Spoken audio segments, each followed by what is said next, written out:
الحمدللہ والصلاة والسلام علی رسول اللہ وعلی آلہ وصحبہ وموالا۔ محترم بھائیوں اور بہنوں، السلام علیکم ورحمۃ اللہ وبرکاتہ۔ سیرت نبوی کا یہ تیسرا کلاس ہے میرے بھائیوں اور دینی بہنوں۔ سیرت نبوی دنیا کے سب سے افضل انسان کی سیرت اور جیونی ہے۔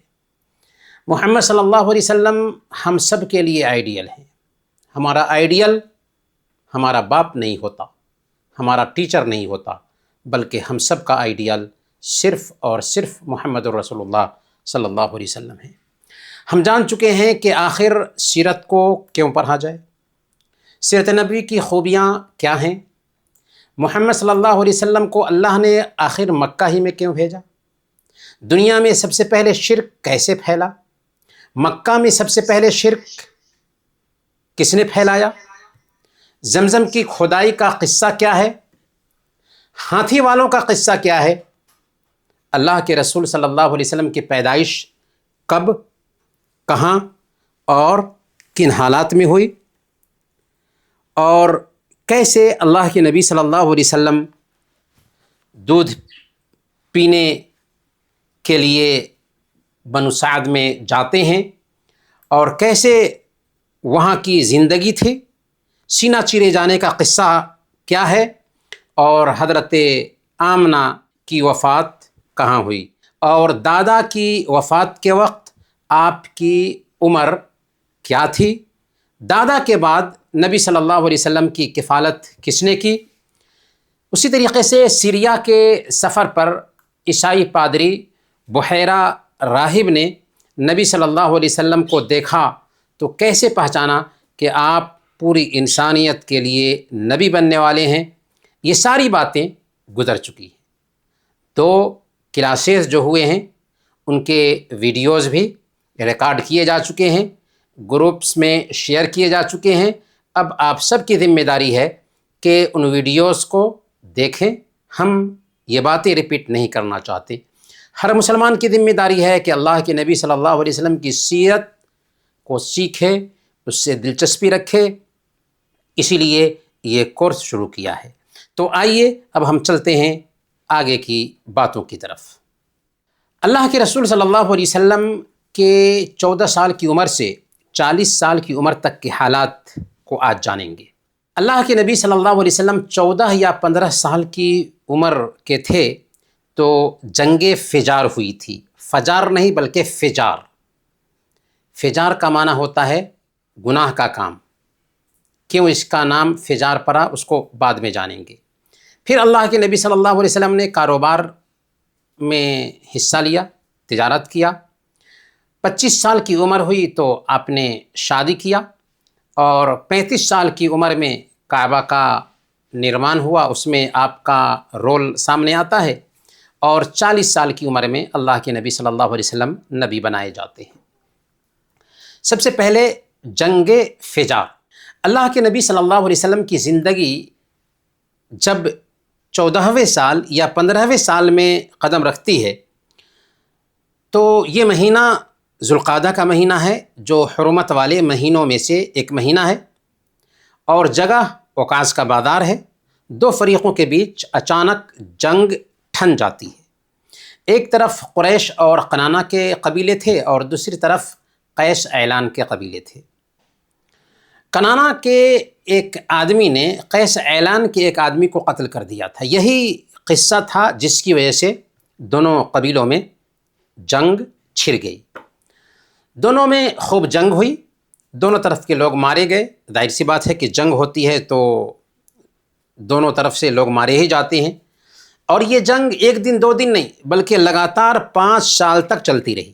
پھر آپس میں لوگوں نے دیکھا کہ اچھی خاصی جانیں چلی گئی ہیں تو صلح کر لیا۔ اور ایسے ہی ہوتا ہے کہ ملکوں کے بیچ جنگیں ہوتی ہیں، بہت ساری جانیں جاتی ہیں، پھر بعد میں صلح کر لیتی ہیں۔ تو یہ پاگل پن ہے جو جنگوں کے ذریعہ لوگوں کا خون بہانے کا کام کیا جاتا ہے، اور ہر زمانے میں ایسے پاگل پن کا مظاہرہ کیا جاتا ہے۔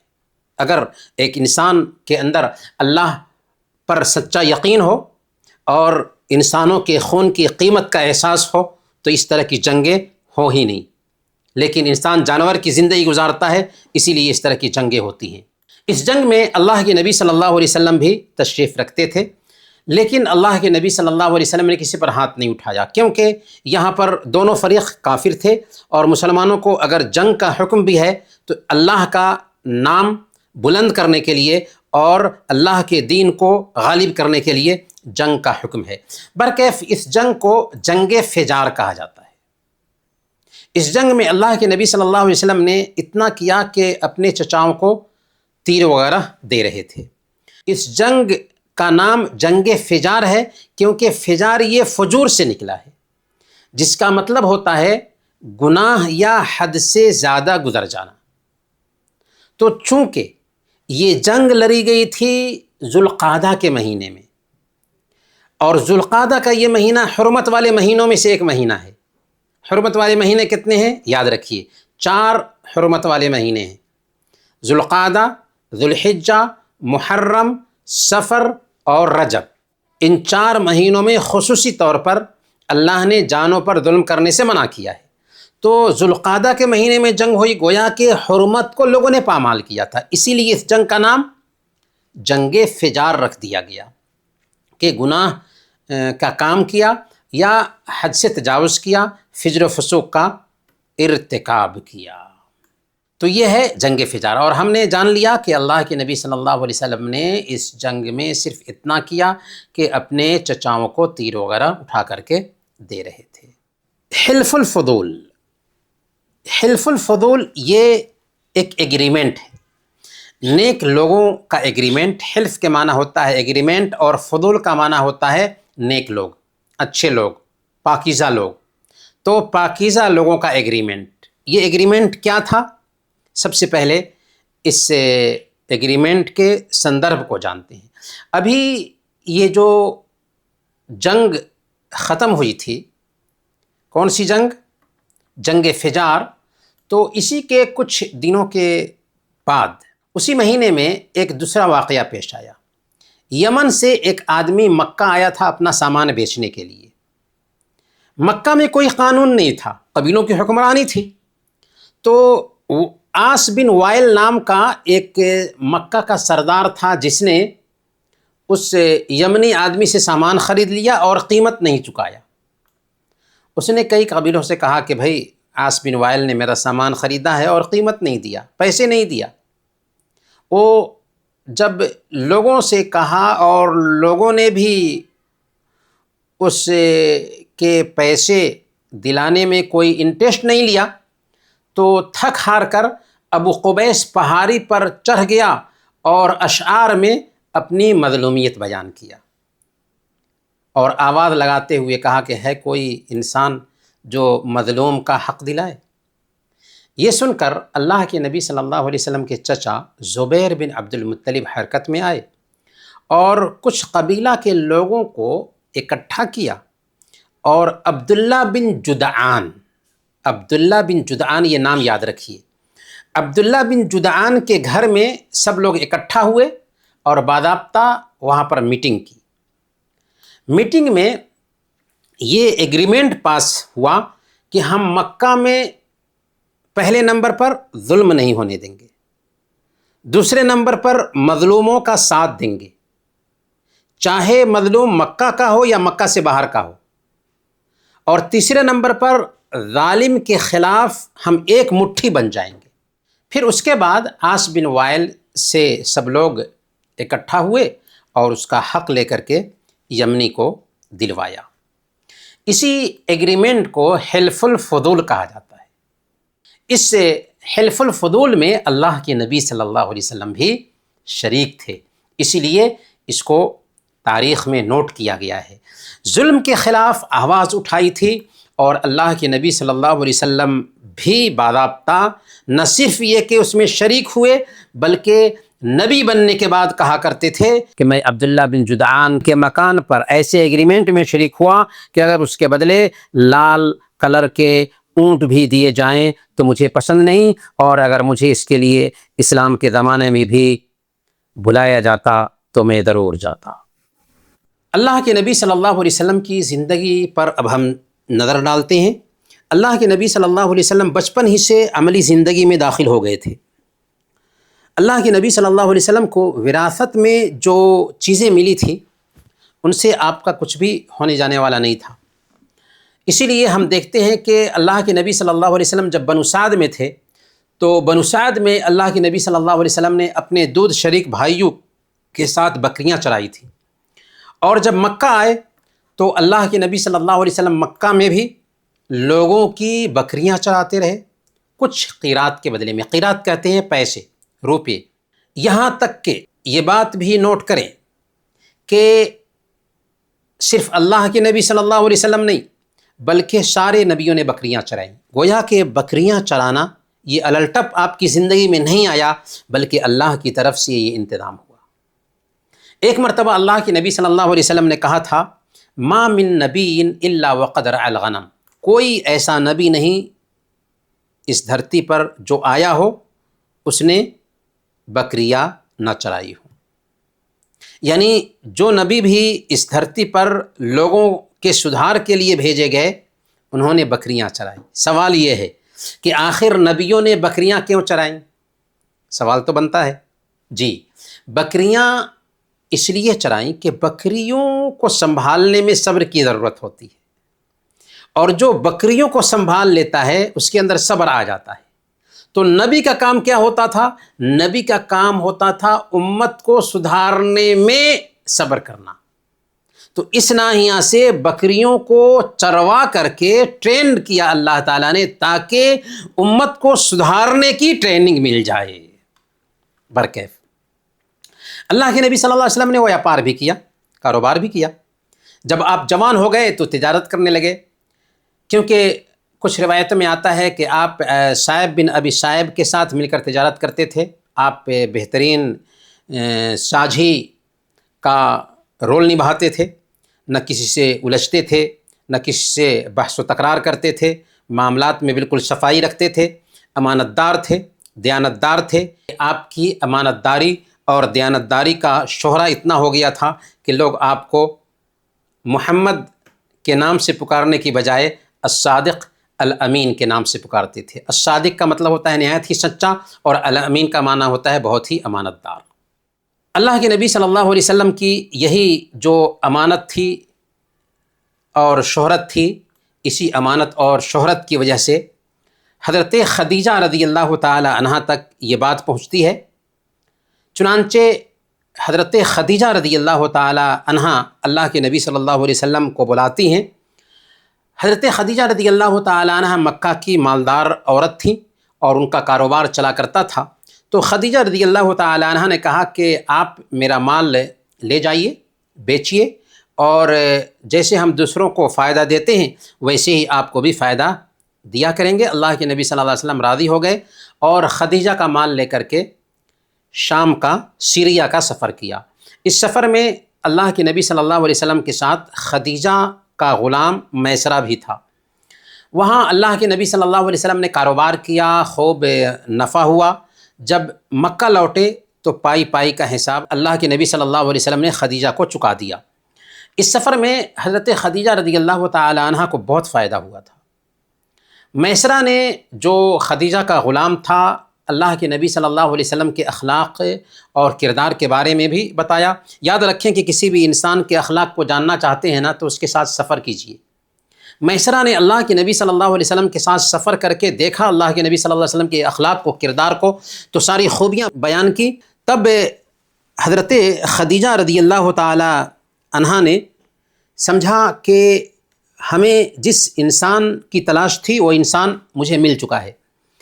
حضرت خدیجہ رضی اللہ تعالی عنہا بیوہ تھیں کیونکہ ان کے 2 شوہر وفات پا چکے تھے۔ تو حضرت خدیجہ رضی اللہ تعالی عنہا نے اپنی ایک سہیلی نفیسہ کو اللہ کے نبی صلی اللہ علیہ وسلم کے پاس بھیجا شادی کا پیغام لے کر کے۔ اللہ کے نبی صلی اللہ علیہ وسلم نے شادی کا جو رشتہ ہے وہ منظور کر لیا، اور کیوں نہ کرتے کہ خدیجہ مکہ کی مالدار ترین عورت تھی اور بڑے بڑے سرداروں کا پیغام رد کر چکی تھی۔ اللہ کے نبی صلی اللہ علیہ وسلم نے اپنے چچاؤں سے بات کی، اور پھر آپ کے چچاؤں نے بھی حضرت خدیجہ کے چچا عمر بن اسد کو پیغام بھیجا اور دونوں طرف سے بات طے ہو گئی۔ اس طریقے سے اللہ کے نبی صلی اللہ علیہ وسلم کا نکاح بھی ہو گیا۔ ابو طالب نے نکاح پڑھایا۔ اس وقت اللہ کے نبی صلی اللہ علیہ وسلم کی عمر صرف 25 سال تھی اور خدیجہ رضی اللہ تعالی عنہا کی عمر 40 سال تھی۔ اس سے پتہ چلتا ہے کہ اللہ کے نبی صلی اللہ علیہ وسلم بالکل پاک طبیعت کے انسان تھے۔ 40 سال کی عمر کی عورت سے شادی کر لیتے ہیں، حالانکہ آپ صرف 25 سال کے نوجوان تھے۔ حضرت خدیجہ رضی اللہ تعالی عنہا اللہ کے نبی صلی اللہ علیہ وسلم کی پہلی بیوی تھی، اور ان کی زندگی میں اللہ کے نبی صلی اللہ علیہ وسلم نے کسی اور سے شادی نہیں کی۔ اللہ کے نبی صلی اللہ علیہ وسلم کو جو بھی اولاد ہوئی حضرت خدیجہ رضی اللہ تعالی عنہا سے ہی ہوئی۔ صرف حضرت ابراہیم ماریہ قبطیہ سے تھے، ورنہ ساری اولاد حضرت خدیجہ سے ہی ہوئی۔ اللہ کے نبی صلی اللہ علیہ وسلم کے 3 بیٹے تھے۔ قاسم جو پہلے بیٹے ہیں، اور انہی کے نام سے آپ کو ابو القاسم کہا جاتا تھا، اور عبداللہ، انہی کا نام طیب اور طاہر بھی تھا، اور ابراہیم ماریہ قبطیہ سے تھے۔ یہ 3 بیٹے ہوئے، اور بیٹیاں 4 ہوئیں۔ بیٹیاں کتنی؟ 4 بیٹیاں ہوئیں۔ سب سے پہلے زینب رضی اللہ تعالی عنہ، دوسرے نمبر پر رقیہ رضی اللہ تعالی عنہ، اور تیسرے نمبر پر ام کلثوم رضی اللہ تعالی عنہ، اور چوتھے نمبر پر فاطمہ رضی اللہ تعالی عنہ۔ فاطمہ رضی اللہ تعالی عنہ اللہ کے نبی صلی اللہ علیہ وسلم کی سب سے چھوٹی بیٹی تھی۔ زینب رضی اللہ تعالی عنہ کے شوہر ابو العاص تھے، جو اسلام نہیں قبول کیے تھے، اور یہی جنگ بدر میں قید ہو کر کے گئے تھے۔ تو اللہ کے نبی صلی اللہ علیہ وسلم نے شرط رکھا تھا، زینب نے جب ہار بھیجا تو ہار لوٹا دیا اور کہا کہ اس کے بدلے تمہیں زینب کو مکہ سے مدینہ بھیج دینا ہے۔ لیکن بعد میں جب ابو العاص اسلام قبول کر لیے تو زینب ان کے پاس لوٹا دی گئی۔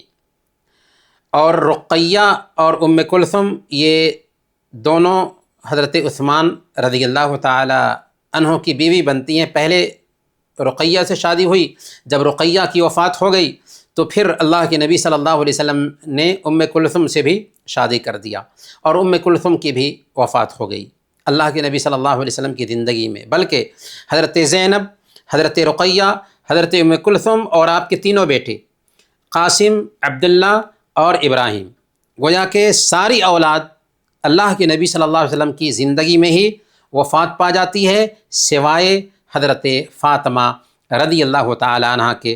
حضرت فاطمہ رضی اللہ تعالی عنہ کی وفات اللہ کے نبی صلی اللہ علیہ وسلم کی وفات کے 6 مہینہ بعد ہوئی۔ اب آئیے ہم دیکھتے ہیں کعبہ کی تعمیر کے بارے میں۔ اللہ کے نبی صلی اللہ علیہ وسلم کی زندگی کا 35واں سال ہے، کعبہ کا نرمان ہو رہا ہے۔ کیوں؟ اس لیے کہ کعبہ کی دیواریں زوردار سیلاب آنے کی وجہ سے، باڑھ آنے کی وجہ سے اس کی دیواریں پھٹ گئی تھیں۔ لوگ اس کی تعمیر میں اپنی حلال کمائی ہی لگا رہے تھے۔ اللہ کے نبی صلی اللہ علیہ وسلم بھی اس میں پتھر ڈھو کر کے لا رہے تھے۔ تعمیر کا کام باقوم نام کا ایک رومی معمار کر رہا تھا۔ جب دیوار حجر اسود تک اٹھ گئی تو اب حجر اسود کو اس کی جگہ پر رکھنے کی باری آئی۔ حجر اسود کو جب اس کی جگہ پر رکھنے کی باری آئی تو ہر قبیلے کا سردار یہ چاہتا تھا کہ اس کو یہ شرع ملے، اس کو یہ شرف حاصل ہو۔ اس پر سخت اختلاف ہوا، 4-5 دن تک لگاتار بحث چلتی رہی، کوئی نتیجہ نہیں نکل رہا تھا۔ قریب تھا کہ حرم میں خون خرابہ ہو جائے، لیکن ایک بزرگ آدمی ابو امیہ لوگوں کے بیچ اعلان کرتا ہے، چلو مسجد حرام کے دروازے سے جو شخص سب سے پہلے کعبہ میں داخل ہوگا اسے ہی ہم حکم بنا لیں گے۔ اس فیصلہ کو سب لوگوں نے قبول کر لیا۔ اللہ کی چاہت یہ ہوئی کہ سب سے پہلے کل ہو کر کے جو آدمی کعبہ میں داخل ہوا وہ محمد صلی اللہ علیہ وسلم ہی تھے۔ قریش نے آپ کو دیکھتے ہی کہا، ھذا الامین رضینا، ھذا محمد، یہ امین ہیں، ہم ان کے فیصلے سے راضی ہیں، یہ محمد ہیں۔ دیکھا اللہ کے نبی صلی اللہ علیہ وسلم کی امانت داری اتنی مشہور تھی کہ آپ کی قوم کے لوگ آپ کو الصادق الامین کے نام سے پکارتے تھے۔ برکیف جب اللہ کے نبی صلی اللہ علیہ وسلم کو حکم بنا لیا گیا تو اللہ کے نبی صلی اللہ علیہ وسلم ان کے پاس پہنچے، اللہ کے نبی صلی اللہ علیہ وسلم کو سارا قصہ سنایا گیا۔ اللہ کے نبی صلی اللہ علیہ وسلم کو کچھ بھی معلوم نہیں، آپ نے حل نکالا کہ ایک چادر لاؤ، ایک چادر لائی گئی۔ یہاں پر اللہ کے نبی صلی اللہ علیہ وسلم کی عقل مندی کی داد دیجیے۔ اللہ کے نبی صلی اللہ علیہ وسلم کی ذہانت یہ تھی کہ آپ نے چادر منگوایا، اس چادر پر حجر اسود کو رکھ دیا، کالے پتھر کو رکھ دیا، اور پھر 4 قبیلے تھے جن کے سردار کا آپس میں اختلاف تھا، چاروں قبیلے کے سرداروں کو بلایا اور ہر طرف سے کنارہ کو پکڑنے کے لیے کہا۔ چنانچہ سارے سرداروں نے چاروں طرف سے اس چادر کے کنارہ کو پکڑا اور حجر اسود کی جگہ پر لے کر کے گئے۔ جب حجر اسود کی جگہ پر لے کر کے گئے تو اللہ کے نبی صلی اللہ علیہ وسلم نے حجر اسود کو اٹھایا اور اسی جگہ پر رکھ دیا۔ اللہ کے نبی صلی اللہ علیہ وسلم نے اپنے بہترین فیصلے سے یہ کیا کہ چاروں طرف سے قریش کے چاروں سرداروں کو کہا کہ اس چادر کے کنارے کو پکڑیں۔ چاروں قبائل کے سردار نے اس کنارے کو پکڑا اور پھر اس جگہ پر لے کر کے گئے جہاں پر حجر اسود کو رکھنا تھا، اور پھر اللہ کے نبی صلی اللہ علیہ وسلم اٹھاتے ہیں اور حجر اسود کو اسی جگہ پر رکھ دیتے ہیں۔ خانہ کعبہ کو جب بنایا جا رہا تھا تو اس میں مکہ کے مشرکین نے جو شرک کرتے تھے یہ عہد کیا تھا کہ اس میں صرف پاک اور حلال مال ہی لگائیں گے۔ چونکہ ان کا حلال مال کم پڑ گیا تھا، اسی لیے انہوں نے کعبہ کا کچھ حصہ 6 یا 7 ہاتھ کعبہ سے باہر چھوڑ دیا، اسے نہیں بنایا، اور آج تک اللہ کی شان کعبہ کا وہ حصہ ہے لیکن کعبہ کی عمارت میں وہ شامل نہیں۔ اسی کو حتیم کہتے ہیں یا حجر اسماعیل کہتے ہیں۔ دیکھیں فوٹو میں یہ جو شمال سے کعبہ سے متصل یہ جو حصہ ہے جس کو گھیر دیا گیا ہے یہ کعبہ میں شامل ہے۔ جب ابراہیم علیہ السلام نے کعبہ بنایا تھا تو وہ سارا حصہ کعبہ میں شامل تھا، لیکن قریش نے حلال مال کم پڑنے کی وجہ سے اس کو شامل نہیں کیا، تو آج تک اس کو ویسے ہی رکھا گیا ہے۔ اب سوال یہ پیدا ہوتا ہے کہ اللہ کے نبی صلی اللہ علیہ وسلم جب کعبہ پر فتح پا لیتے ہیں اور مسلمانوں کو طاقت مل جاتی ہے تو آپ نے موقع ملنے کے بعد اس کو کیوں نہیں لمبا کیا اور ابراہیم علیہ السلام کی بنیاد پر کیوں نہیں بنایا؟ پہلی وجہ یہ ہے کہ لوگ نئے نئے ایمان میں آئے تھے اور اللہ کے نبی صلی اللہ علیہ وسلم کو ڈر تھا کہ ایسا نہ ہو کہ اگر خانہ کعبہ کو چوڑا کیا جائے اور پورے حصے کو داخل کر لیا جائے تو جو لوگ نئے نئے مسلمان ہیں وہ فتنے کا شکار نہ ہو جائے۔